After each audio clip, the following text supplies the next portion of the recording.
Olá, está no ar o Salto para o Futuro. E hoje a gente já começa cheio de novidades. É a estreia da nova identidade visual do programa. Nova abertura, novas vinhetas e novos recursos gráficos. Mudanças que chegam para deixar o salto ainda mais dinâmico. Tudo isso você confere a partir de agora, no primeiro programa da série Cultura Digital e Escola.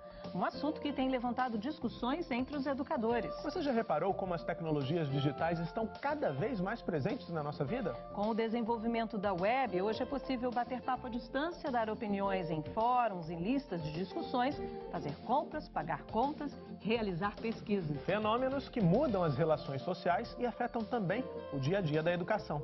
Confira agora alguns destaques do programa de hoje. Uma cultura do nosso tempo, o que caracteriza a cultura digital. Ela está presente em nosso cotidiano e muitas vezes nem nos damos conta. Cultura digital e escola. Os desafios e as possibilidades de aprendizagem em um mundo em que os recursos estão em constante mudança. As experiências de uma escola no Rio de Janeiro que tem tradição no uso das tecnologias digitais. Em Cuiabá, vamos acompanhar um encontro de formação em tecnologia educacional e conhecer uma escola que desenvolve projetos utilizando recursos tecnológicos. E você também não pode perder. A nossa entrevista de hoje é com o professor José Armando Valente. Em pauta, as conquistas e os desafios que a escola ainda precisa enfrentar para incorporar as tecnologias da informação e da comunicação no cotidiano da sala de aula. Nesse sentido, eu acho que a gente sai do currículo, da sala de aula, do lápis e papel, para um currículo para a sala de aula digital. Tudo isso e muito mais aqui no Salto para o Futuro. Um programa da TV Escola, o canal da educação.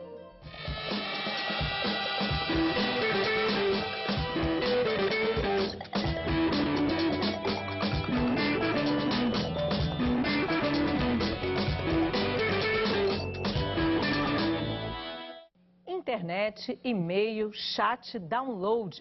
Palavras que são exemplos de como a nossa cultura incorporou novos recursos, novas ações e um novo vocabulário a partir do desenvolvimento das tecnologias digitais. Tecnologias que hoje estão presentes em diversos momentos da nossa vida cotidiana.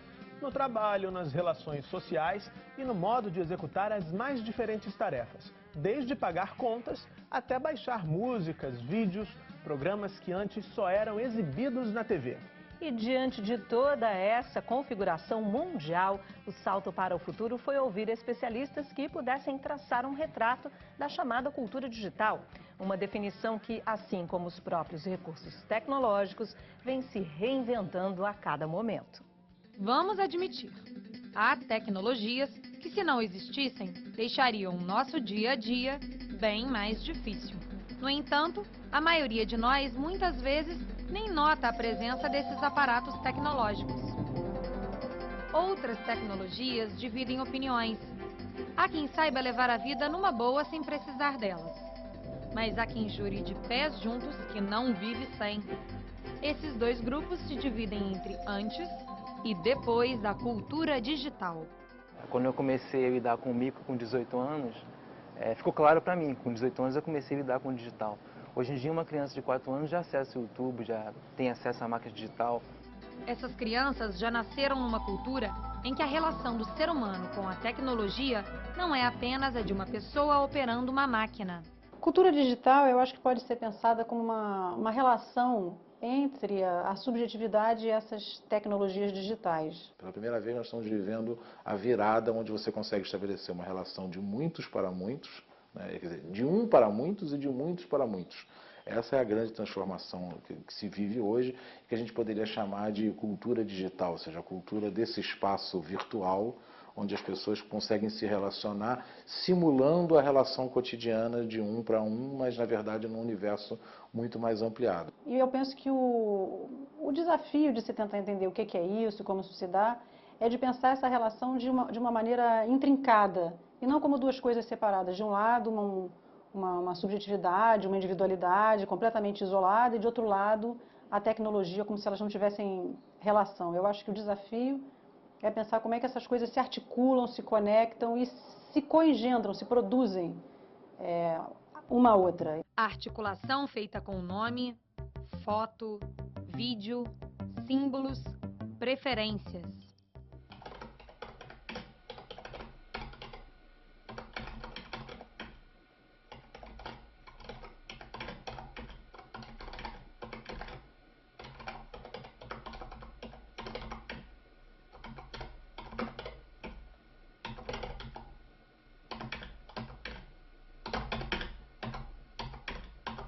Mas muito antes desses dispositivos, as pessoas já se relacionavam.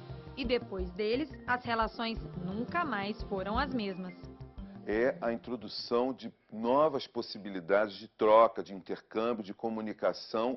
Isso é que é legal. Pessoas que estão do outro lado do mundo, que você contacta e fala e troca a mesma experiência sobre aquele produto, serviço ou tema, seja o que for. Isso traz transformações inéditas, né? Porque isso, inclusive, quebra o poder daquele que estava no meio do caminho. Porque a relação de um para muitos, você necessariamente precisava passar por alguém que fazia mediação.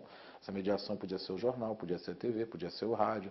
E hoje você quebra essa relação de mediação e estabelece, inclusive, relações de poder que são diferenciadas. As pessoas passaram a fazer as suas próprias mediações e isso é bastante novo na história da humanidade. Para todo esse universo, as ciências sociais fundaram uma linha específica de estudo, a antropologia da tecnociência. Até um determinado momento, a antropologia se dedicou ao estudo das chamadas comunidades pré-modernas. Ela, então, começou a estudar as comunidades urbanas, até que finalmente ela entrou no templo da modernidade, que é o laboratório de ciência, o laboratório de produção de fatos e artefatos. A antropologia das ciências e das técnicas é um campo de estudo muito interessante para pensar essa relação do homem com a técnica, justamente porque os autores que trabalham nessa área apontam para um entendimento do que vem a ser a técnica, longe dessa ideia de que a técnica é uma pura materialidade, né, completamente separada de nós. Comportamento que alguns setores da sociedade já perceberam há algum tempo. Tudo é digital hoje em dia, não tem como você escapar mais disso. Então a empresa que não se posicionar para isso vai ficar de fora desse discurso, né? Dessa relação de troca. Uma relação que é viva, não é uma relação como tinha a mídia tradicional, que você faz um outdoor, quem passou em frente viu. Ali está permanente, o cara botou no YouTube, está para sempre.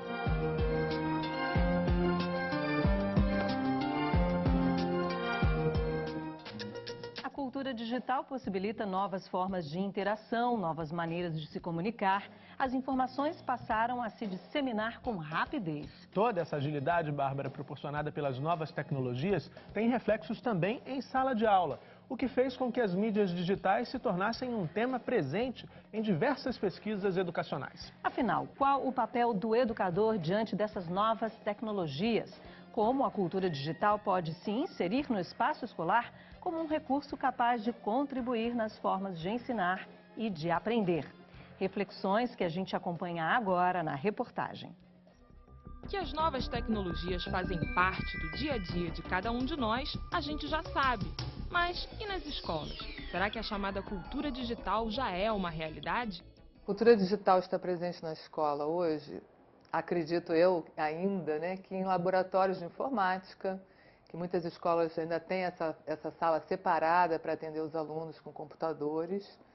E alguns professores utilizam data show, trazem materiais interessantes de internet, pesquisados na internet, em YouTube, esses outros ambientes, para complementar suas aulas. Mas os alunos ainda só utilizam mesmo nesse espaço privilegiado de laboratório de informática. São poucas as escolas hoje em dia que já permitem que os alunos tragam seus laptops e utilizam durante as aulas, mas não é o padrão. A cultura digital está presente na vida dos alunos. Eles trazem essa cultura, queiramos ou não, né? Elas estão tatuadas, vamos dizer assim, né, no corpo dos alunos que aqui estão. Só que esses alunos privilegiam essas mídias, principalmente para entretenimento, principalmente para comunicação. Ou seja, elas são fonte de comunicação, de entretenimento e de informação. Até que ponto, em que medida elas se transformam em conhecimento, é uma outra história. Eu acho que ainda merece muito estudo, ainda merece investigação, responsável para que a gente não faça essa substituição de uma forma aleatória, mas ela se vê presente em todos os objetos midiáticos que os alunos trazem para a escola. E a cada dia surgem novos objetos midiáticos, novidades tecnológicas que os jovens quase sempre querem estar por dentro. Mas as escolas têm acompanhado esses avanços? Não sei se tem que acompanhar na medida do avanço, né, dessa tecnologia. Eu acho que a escola ainda tem um papel, e ela não pode perder esse papel, de propiciar momentos de introspecção, momentos de silêncio, não acompanhar o ruído, e eu digo assim, o fascínio do brilho digital a qualquer custo. Aproveitar, sim, mas sem perder aquilo que constitui a escola. Bom, o avanço da tecnologia é bastante acelerado e eu acho que a escola ainda está correndo atrás disso, né? Correndo atrás ou não, as escolas debatem agora uma outra questão: o papel desses recursos tecnológicos no processo educativo. Então, eu não sei se seria preconceito, mas eu acho que reserva justamente para que esse mundo digital, mais que é só comunicação, que é só informação, mas que é fragmentado e que é superficial, não substitua a função da escola. Se isso for preconceito, que ele seja bem-vindo. Ana Loureiro também aponta para um outro debate em pauta no universo educacional: os impactos das tecnologias na aprendizagem. Como eu disse antes, elas hoje estão postas para esses alunos mais para entretenimento e para informação e para comunicação, né? Ainda, se elas são muito utilizadas pelos alunos, ainda são muito pouco utilizadas pelos professores.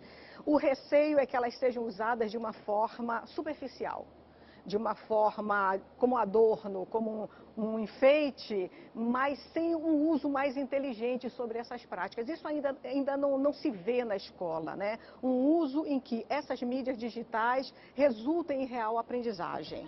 E enquanto os educadores debatem as formas e as consequências da incorporação dos recursos tecnológicos no processo pedagógico, nas ruas as pessoas dizem o que pensam dessa união entre tecnologia e educação. Fica muito mais interessante as aulas, né? Por exemplo, com vídeo, você visualiza uma coisa, muito mais interessante, muito mais rico, né? Para a criança se interessa. A tecnologia tem que caminhar junto com a educação, né? A educação caminhando junto também com a tecnologia. Então, são pontos positivos que ajudam e auxiliam bastante o aluno no aprendizado. Acho que fica mais interessante aprender, desde que seja bem monitorado, tudo com muito limite. Essas coisas muito soltas, a tecnologia muito avançada para a criança não é legal. Em casa eu policio bastante, deixo ficar na internet, no computador, mas fico sempre de olho. Eu acho muito válido. E é uma maneira também de democratizar, porque nem todas as crianças têm acesso a esse tipo de tecnologia em casa. E a escola ela iria democratizar a informação para todos.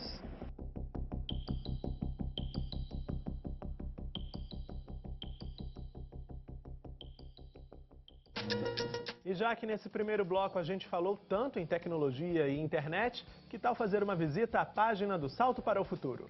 Lá você pode votar na enquete desta semana, participar do fórum e trocar experiências no nosso mural. Anote aí o endereço www.tvbrasil.org.br/salto. E no próximo bloco, veja como as tecnologias digitais estão presentes em atividades educativas em uma escola no Rio de Janeiro. É rapidinho, o Salto para o Futuro volta já.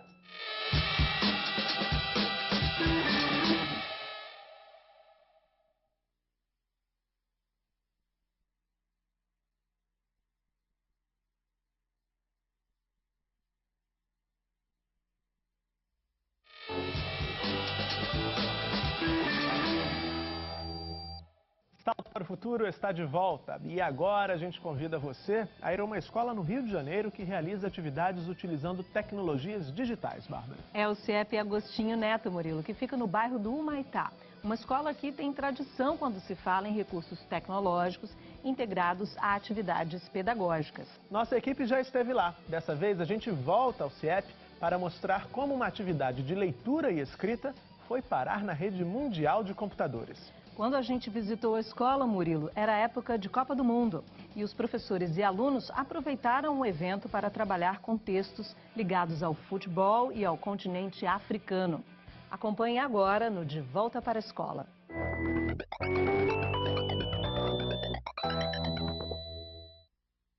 Em 2008, o Salto para o Futuro esteve aqui no CIEP Presidente Agostinho Neto para registrar o projeto 2008, 50 anos de Bossa Nova. 2 anos depois, a gente volta aqui até a escola para saber o que aconteceu com o projeto e acompanhar uma outra atividade que utiliza os recursos das tecnologias da informação e da comunicação. Vamos lá. A Amália estava à frente do projeto Bossa Nova quando a gente veio aqui em 2008, né, Amália? O que aconteceu de lá para cá com esse projeto? Bem, nós fizemos um filme de fotos do passeio, né, documentando toda a trajetória deles, com o fundo deles cantando. E fizemos também uma animação, tá? Depois disso, ele já andou por aí com festivais. Ah, se ela soubesse que quando ela passa, o mundo inteirinho se enche de graça e fica mais lindo por causa do amor, por causa do amor. Amália, então hoje o que você vai promover aqui de atividade na sala de leitura? Hoje nós vamos ter uma contação de história, que a temática é a África, né? E depois disso eles vão produzir textos, ilustrações, e a gente vai fazer uma seleção para o que vai ser colocado dentro do blog da escola. No dia da nossa visita, a Copa do Mundo de futebol ainda estava no comecinho e a garotada, é claro, demonstrava empolgação com os jogos e com as histórias do continente africano. Por isso, a professora Amália escolheu um dos livros da coleção Bichos da África para essa atividade. E aí eu vou contar a história, então, da tartaruga e do leopardo. Enquanto Gofô, muçulmano, dava uma tragada no cachimbo, a garotada conversava sobre o caçador que passara pela aldeia naquela manhã, a caminho de outro povoado, onde um leão estava causando grandes estragos. Na hora da dramatização, não faltaram candidatos para interpretar o dilema vivido pela tartaruga e pelo leopardo, que ficaram presos ao cair num buraco. Saia já daqui, seu pintado mal-educado. Saia já daqui, seu pintado mal-educado. Ah, fala com mais raiva. Você tá danada com ele. Saia já daqui, seu pintado mal-educado. Muito bem, essa tartaruga tá boa, hein? Gostei dela. História contada e dramatizada, é hora de registrar no papel os momentos mais marcantes dessa aventura com os bichos da África. Eu vou desenhar o leopardo jogando a tartaruga lá pra fora. Por quê? Porque eu achei engraçada essa parte. Foi engraçado. Porque eu falei aquelas coisas pro leopardo e eu caí num buraco.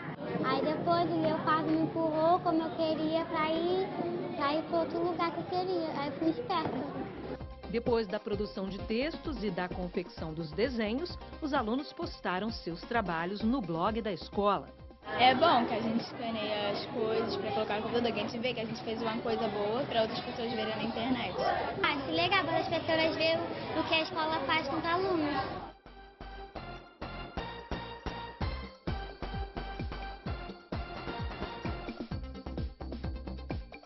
A nossa visita pelo CIEP Presidente Agostinho Neto não parou pela sala de leitura, não.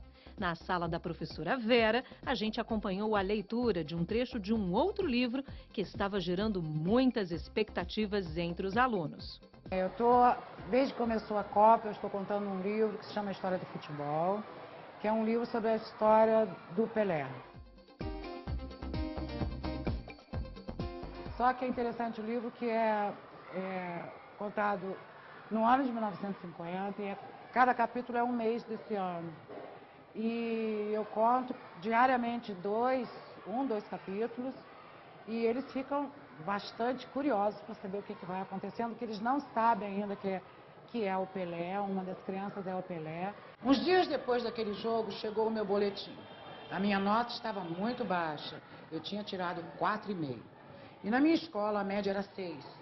Se eu quisesse passar de ano, tinha que tirar 7,5 na última prova. Quando meu pai viu aquele número vermelho, fez uma cara muito séria e disse: estudar é uma coisa muito importante, meu filho. Eu não quero que você seja como eu. A minha professora tá contando uma história, a gente tá fazendo o que ela conta, a gente tipo resume as coisas mais importantes e depois desenha. Eu vou fazer o pai dele brigando com ele. Você gosta de futebol, não gosta? Tem cara. E o que você vai desenhar? Você já está desenhando ali, né? A parte que o José foge pra jogar futebol. Tô desenhando quando ele sai de casa. Como é que é essa parte? O pai dele bota ele de castigo, tira ele do campeonato e ele sai pra jogar bola com os amigos. Desenhos e resumos que a professora Vera faz questão de mostrar ao mundo inteiro. A gente lê livros, faz leituras e eles fazem a crítica do livro, um pequeno resumo, o que acharam do livro ou do conto, e eles vão na sala de informática colocar no blog da escola o que eles acharam do que eles leram.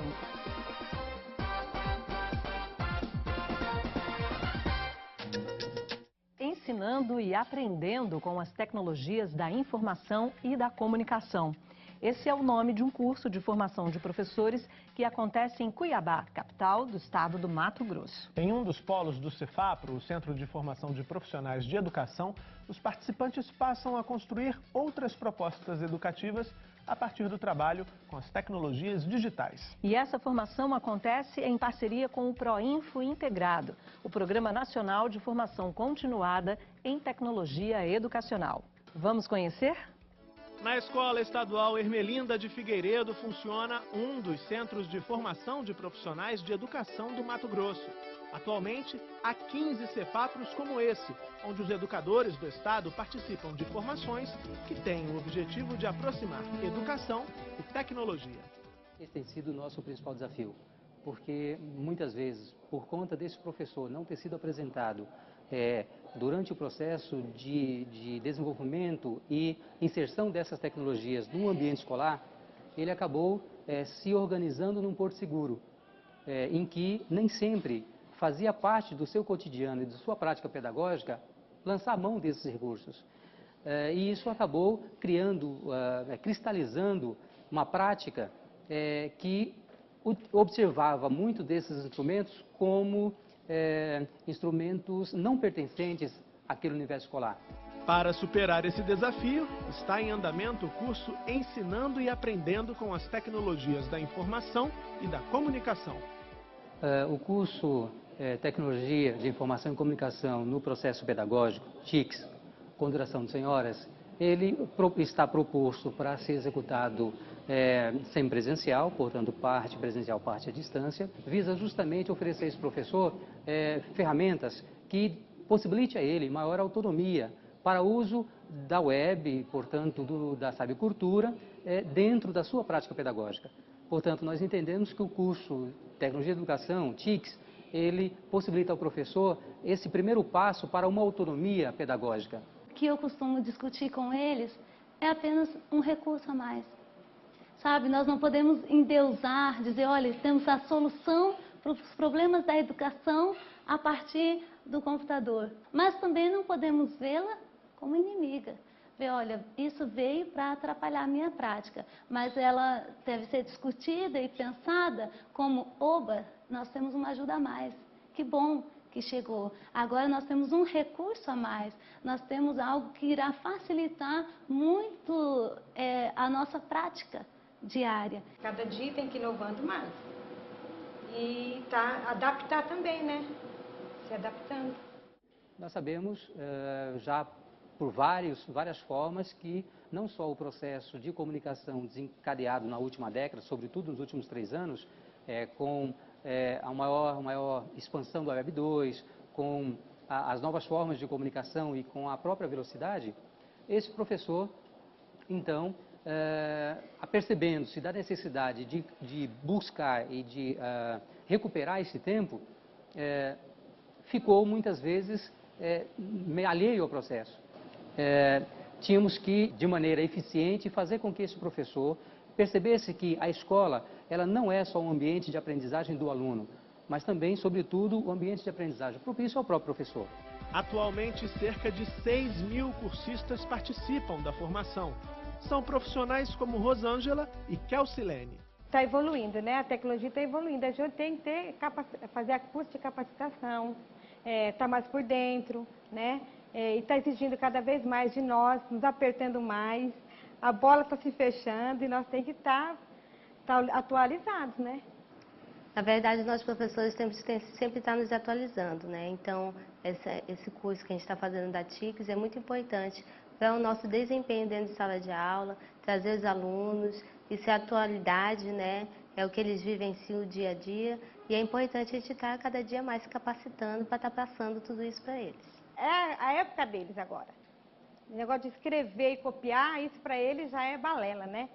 Se você traz ele para a sala de informática e dizer que vai ter uma aula via online ou a aula assim, diretamente com eles, ficam para eles, rapidinho eles aprendem.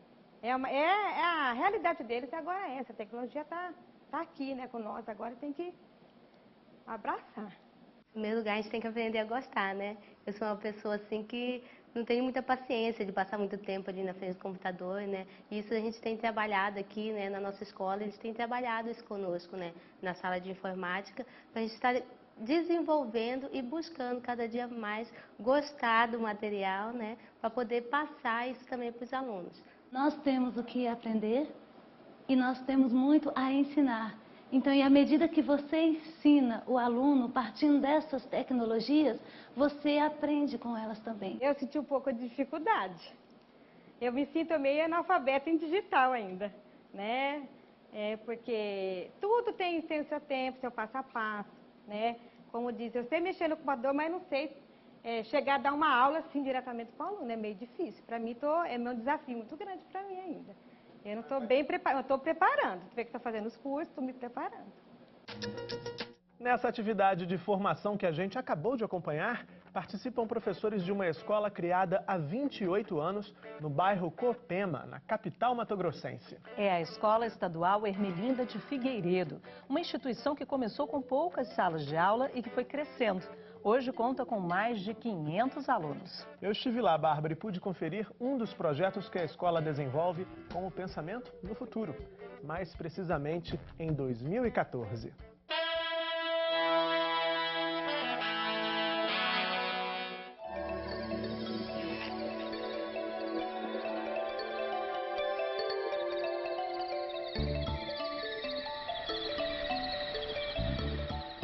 Todo mundo sabe que em 2014 a Copa do Mundo de Futebol vai ser disputada aqui no Brasil.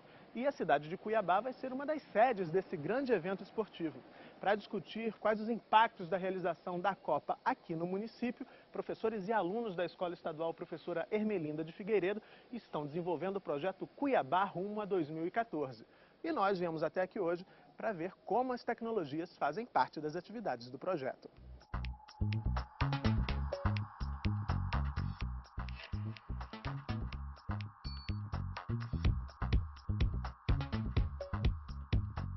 Isso é uma continuidade do projeto do ano passado. Já que a Copa 2014 vai ser no Mato Grosso, a Copa do Pantanal e Cuiabá é a capital e a subsede, e nós resolvemos abraçar essa causa, né? Tem o tema que é rumo a 2014, mas só que tem o tema, que é esse tema, e tem os subtemas, que é o meio ambiente, tem a parte profissionalizante. Porque cada professor trabalha com subtema. Por exemplo, em 2014, temos professores que trabalham com qualificação, com saúde, com turismo. Então, cada professor tem seu cronograma. Dentro do seu cronograma, o aluno vem para cá, faz a pesquisa e desenvolve aquela atividade e que ele depende tanto de pesquisar como de criar. Eu sou a professora Andréa Palu, sou professora de ciências há 2 anos aqui na escola, professora Ermelinda de Figueiredo. A tecnologia, ela veio para favorecer melhor o conhecimento, né? Para ampliar mais os horizontes assim, do aluno. Até porque tem muitos alunos aqui na escola que não têm acesso ao computador. Então eu inseri o trabalho, o projeto da escola juntamente com a informática, né? E isso está propiciando muito um enriquecimento maior para os alunos, né? Eles estão gostando porque está tendo acesso à informática, pesquisando, trazendo para nós pesquisas, experimentos, e está sendo muito, muito legal. A escola acolheu esse projeto, né? É nosso. Então, cada professor ficou com um tema. O meu tema foi trabalhar o meio ambiente. né? E o assunto escolhido foi sobre a água. Giovana, a gente está no laboratório de informática da sua escola, vocês costumam ter muitas aulas aqui. Eu queria que você contasse como é que são essas aulas, o que é que elas têm de diferente. A única coisa diferente da aula na sala são que a gente mexe nos computadores, temos slides e que ajuda na internet porque tem mais informações, dá mais informações. E por que você acha que é tão legal ter esse laboratório aqui? O que é que ele tem que você acha que sem ele aqui vocês, por exemplo, não conseguiriam fazer? Por exemplo, fazer uma pesquisa, né? Porque se você for fazendo, caçar em alguns livros, assim, por exemplo, vai demorar mais. No laboratório não, vai ser bem mais rápido. Ter as tecnologias disponíveis para que vocês utilizem aqui dentro da escola é importante para você? É, bastante, porque a tecnologia facilita a aprendizado da gente aqui na escola. Porque a internet facilita, tem slides, a professora coloca vídeos da YouTube e mais outras coisas também. O que vocês estão fazendo aqui hoje? Hoje nós estamos fazendo sobre a pesquisa sobre o ciclo da água, do meio ambiente, sobre a poluição também. E você está respondendo um questionário que eu estou vendo ali. E aí eu imagino que você já tenha pesquisado bastante. Bastante. E o que você descobriu que você achou mais assim incrível sobre a história da água, da importância de manter essas águas limpas? Enfim, o que você descobriu que chamou mais a sua atenção? O que eu achei que daqui pra frente nós vamos ficar sem a água. E a média de nós, do ser humano, viver é em média 35 anos. Quer dizer, daqui a um tempo, se a água acabar no planeta, o ser humano vai ter uma vida média de 35 anos. Isso mesmo. E o que a gente precisa fazer para evitar que isso aconteça? Prevenir de desperdiçar a água. Agora, essas coisas que você aprende aqui no laboratório, aqui na escola, que você descobre na internet, você leva isso para frente, você conta isso para os seus amigos, conta isso para os seus pais, como é que funciona isso? Olha, assim, eu conto assim para meus pais, assim, de vez em quando. Agora, eu não sei se eles contam para os outros. Você acha importante que eles contem? Eu acho, né? Porque se cada um fazer a sua parte, o mundo assim, não vai acabar tão rápido.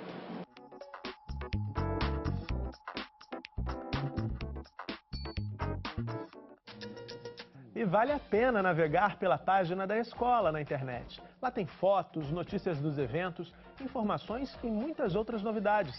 Quer saber mais? Anote o endereço que está na sua tela: www.profermelindafigueiredo.com.br. E enquanto isso, a gente vai para mais um intervalo. Rapidinho, porque no próximo bloco tem entrevista aqui no Salto.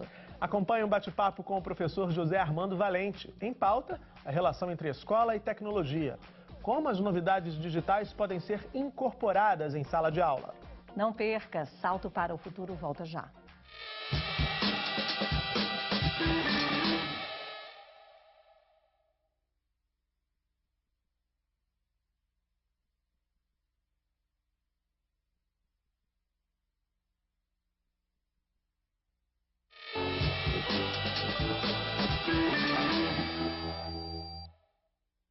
Estamos de volta com o Salto para o Futuro, que hoje fala da cultura digital. E quando o assunto é educação e tecnologias digitais, o nosso convidado é uma das presenças marcantes aqui no Salto. Estamos falando do professor José Armando Valente.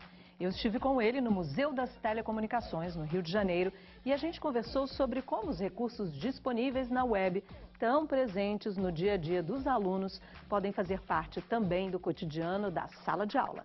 Acompanhe.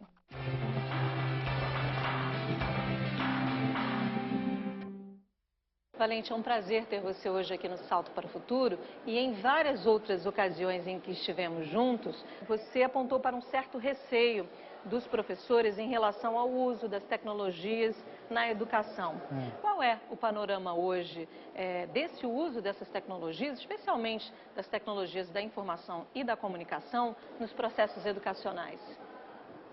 Bom, o que a gente falava muito era do uso da tecnologia, principalmente dos computadores, né, desvinculado do que acontecia na sala de aula. Então, os alunos tinham basicamente aula de informática. Então, se ensinava o Word, se ensinava uma planilha, e isso tudo era desvinculado do conteúdo que acontecia na sala de aula. Eu acho que isso mudou um pouquinho, nós não estamos ainda tanto vinculados a essa abordagem, vamos dizer assim. Embora eu acho que tenha muitas escolas que ainda usam o laboratório de informática desvinculado do que acontece na sala de aula. É uma transição muito gradativa e o professor, eu acho que está começando a aprender que essa tecnologia pode ser usada para desenvolver alguns assuntos relacionados ao que ele faz na sala de aula, né, relacionado com a disciplina. Então a gente começa a ter alguns projetos sendo realizados usando tecnologia, professores complementando o que eles fazem em sala de aula usando a tecnologia, mas eu ainda vejo como um apêndice, porque o controle de quem vai ao laboratório, quando vai ao laboratório, em que circunstância você usa o laboratório, ainda é do professor. O aluno tem muito pouco controle desse processo. Valente, você acabou de apontar esse assunto que é tema da minha próxima pergunta. Em muitos dos seus artigos disponíveis na web, você faz essa afirmação, você aponta que não é fazer aula de informática, né? Como você mesmo acabou de dizer. Ou seja, criar uma disciplina na escola para fazer com que os alunos aprendam a usar os computadores ou mesmo a dominar as tecnologias do ponto de vista técnico. Qual é, na sua opinião, no seu entendimento, o lugar do computador na escola? A questão da apropriação tecnológica, que é esse ponto que nós estamos falando, ele tem diversas escalas, né? A primeira escala é o professor saber, por exemplo, ligar essa máquina, ele saber, né, que essa máquina existe, que ela pode fazer alguma coisa diferente, por exemplo, um processador de texto, uma planilha. O segundo, ele se apropriar no uso dessa tecnologia para ele. Por exemplo, alguma atividade ele fazer desenvolvendo, usando a tecnologia. Por exemplo, uma prova ele faz usando a tecnologia, um gráfico ele usa a tecnologia. O terceiro nível é quando ele começa a usar a tecnologia para fazer alguma coisa com os seus alunos na sua disciplina. Eu acho que nós estamos mais ou menos nessa fase agora.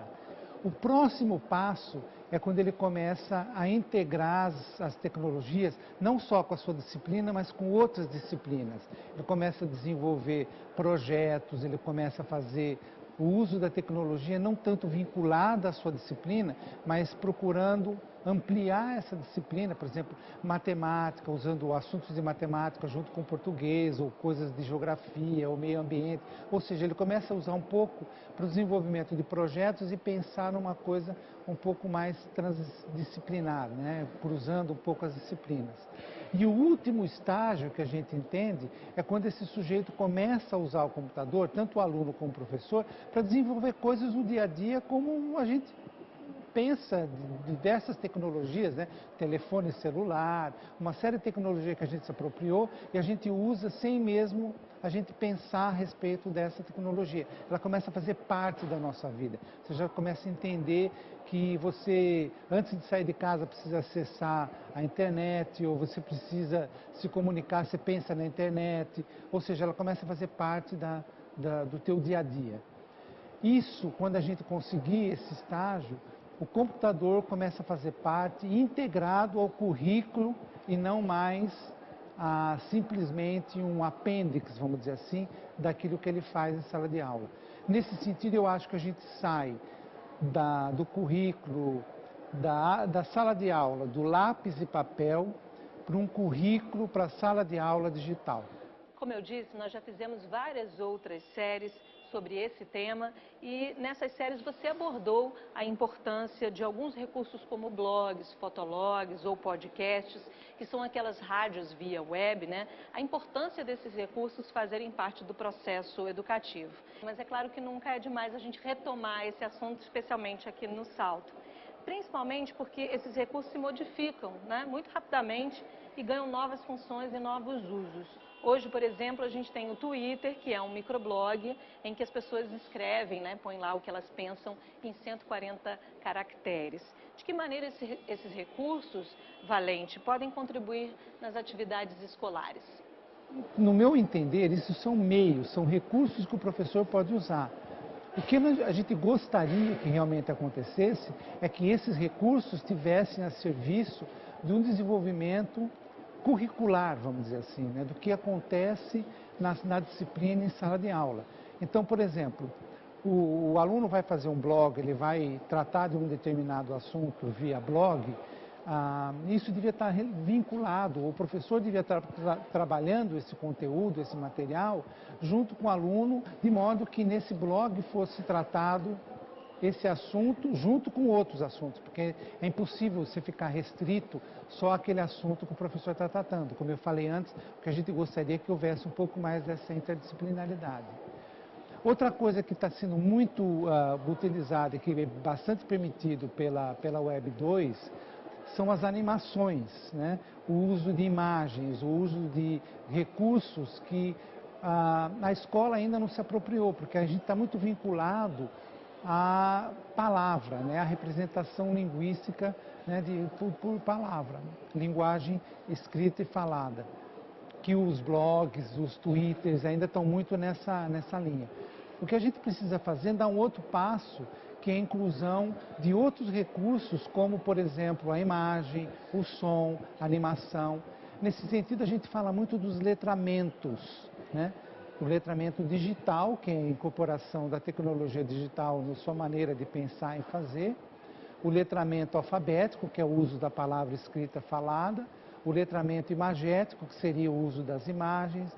O letramento sonoro, né, o uso do som.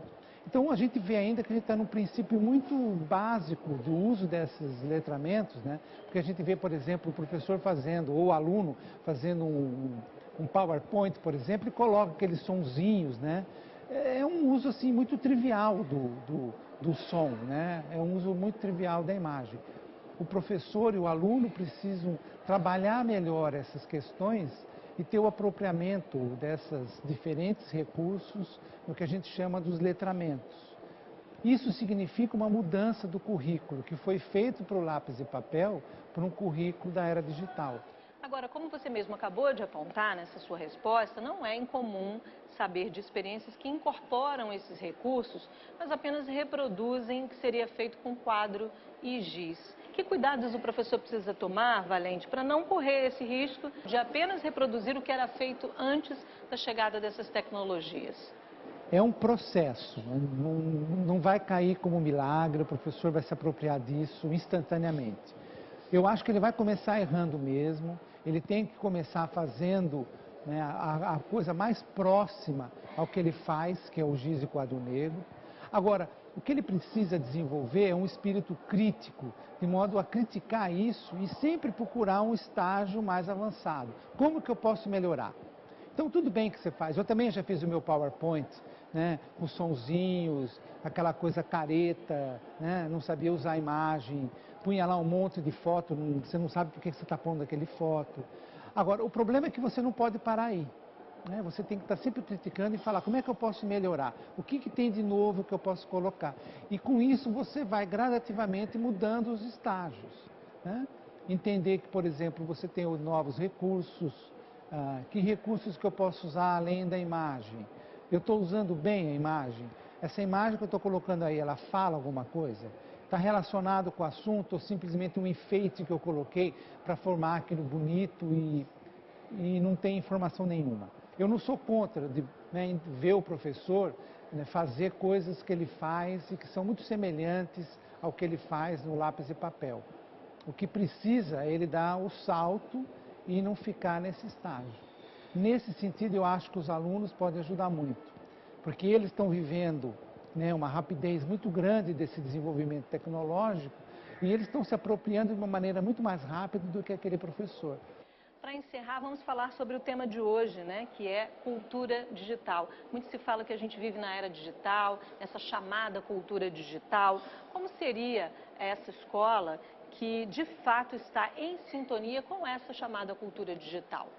Eu acho que a escola vai ter que chegar nesse nível, né, de o aluno ter chance de poder usar essas tecnologias móveis da maneira como ele acha mais adequado, dentro, né, claro, de uma abordagem curricular que está sendo desenvolvida pelo professor, de um determinado conteúdo que está sendo tratado pelo professor, porém a maneira como o aluno vai usar vai depender muito do que ele está fazendo, do projeto que ele está fazendo.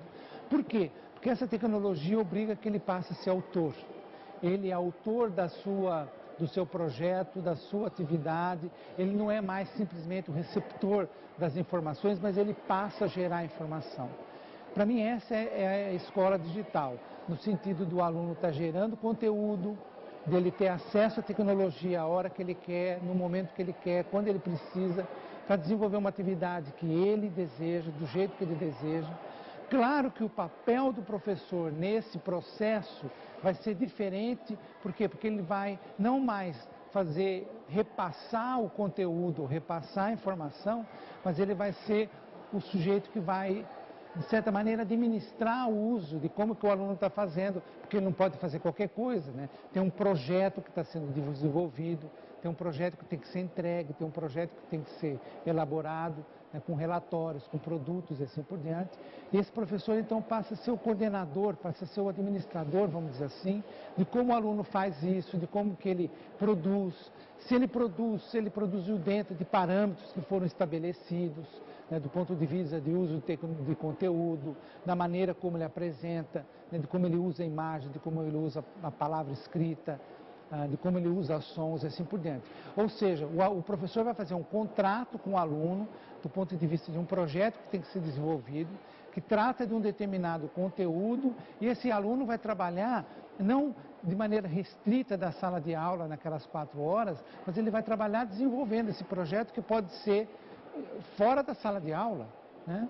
E aí ele traz para a sala de aula esse produto que ele desenvolveu, com relatório assim por diante, e esse professor vai verificar se esse trabalho foi realizado de acordo com aquilo que tinha sido combinado, ou ele vai ter que refazer porque determinados conteúdos não foram tratados, determinados usos tecnológicos não foram feitos, imagens estão sendo mal utilizadas, som mal utilizado, assim por diante.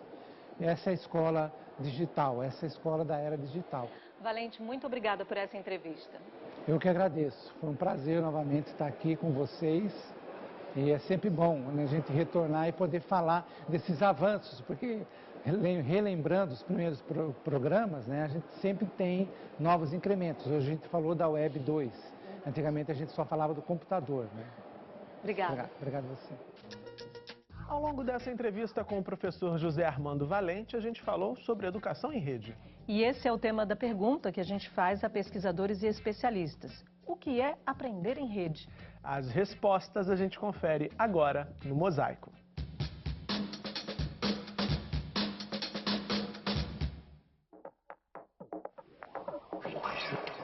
Aprender em rede é um trabalho de participação das pessoas, de colaboração, de cocriação entre alunos e alunos, professores e alunos, professores e professores, professores da mesma escola com outros professores de outras escolas, alunos que aprendem com outros alunos de outras séries, ou seja, não desperdiçar o conhecimento, seja de onde ele vier, independente de visões que a gente fez na escola passada. Aprender em rede, a rigor, é algo que ainda estamos aprendendo a aprender. Digo isso porque se a gente observar as nossas escolas, da mais básica até mesmo a pós-graduação, o que a gente vai encontrar majoritariamente é a sala de aula tradicional, onde quem aprende é o aluno, quem ensina é o professor. Aprender em rede é um deslocamento desses papéis, onde você não tem claro quem aprende e quem ensina. Quem aprende e quem ensina é o coletivo. É o coletivo de pessoas e de artefatos, de técnicas, de tecnologias. É esse coletivo que aprende, é esse coletivo que produz conhecimento. E assim fica evidente o que já é conhecido, sobejamente conhecido. Produção de conhecimento é uma atividade social por excelência. Aprender em rede é falar da aprendizagem de uma maneira mais distribuída. Falar da aprendizagem envolvendo uma série de pessoas articuladas, mas pensando também que nessa articulação, nessa conexão entre as pessoas, os dispositivos técnicos são atores importantíssimos, fundamentais, que produzem modos de aprender novos, interessantes. Então, pensar numa aprendizagem em rede é pensar sempre numa aprendizagem que tem pelo menos 2 características. Ela é distribuída, porque ela envolve muitos atores, e ela é heterogênea, porque ela envolve humanos e dispositivos técnicos. Aprender em rede é aprender em conjunto. Sair do pedestal de que existem aqueles que têm algo a ensinar e aqueles que têm algo a aprender, quer dizer, que esse papel é fixo, e perceber que todo mundo tem algo a ensinar e todo mundo tem algo a aprender. Então, aprender em rede é aprender de forma democrática, aprender de forma mais horizontal, muito mais horizontal do que a gente foi acostumado a aprender até então. No Salto para o Futuro de hoje, falamos sobre cultura digital e sobre os impactos dessa nova cultura na educação. Amanhã vamos discutir como os recursos da web e a formação de redes estão revolucionando não só o nosso cotidiano, mas o nosso jeito de aprender e de ensinar. Vamos acompanhar os destaques? Fenômenos da internet, blogs, vídeos, sites de relacionamento. As diversas possibilidades de criação e divulgação na rede. Geração Ctrl-C, Ctrl-V, o que pensam pesquisadores e alunos sobre a prática de copiar e colar textos e imagens da internet. Em Cuiabá, vamos conhecer uma turma de professores que compartilha aulas e experiências por meio do Portal do Professor. E a nossa entrevista de amanhã é com Simão Pedro, professor da PUC de Minas Gerais. Ele conversa com a gente sobre as mudanças ocorridas na escola depois da rede mundial de computadores e o que deve fazer o educador para não naufragar nesse mar de informações. Coloque a internet na escola e talvez não modifique nada, porque o que tem que mudar são cabeças. As cabeças dos professores, e eu acredito que eles podem mudar. Eles têm que ser estimulados, têm que ser apoiados. E o Salto para o Futuro de hoje fica por aqui. Mas amanhã tem mais. A gente espera por você. Aqui na TV Escola. O canal da educação. Tchau. Tchau.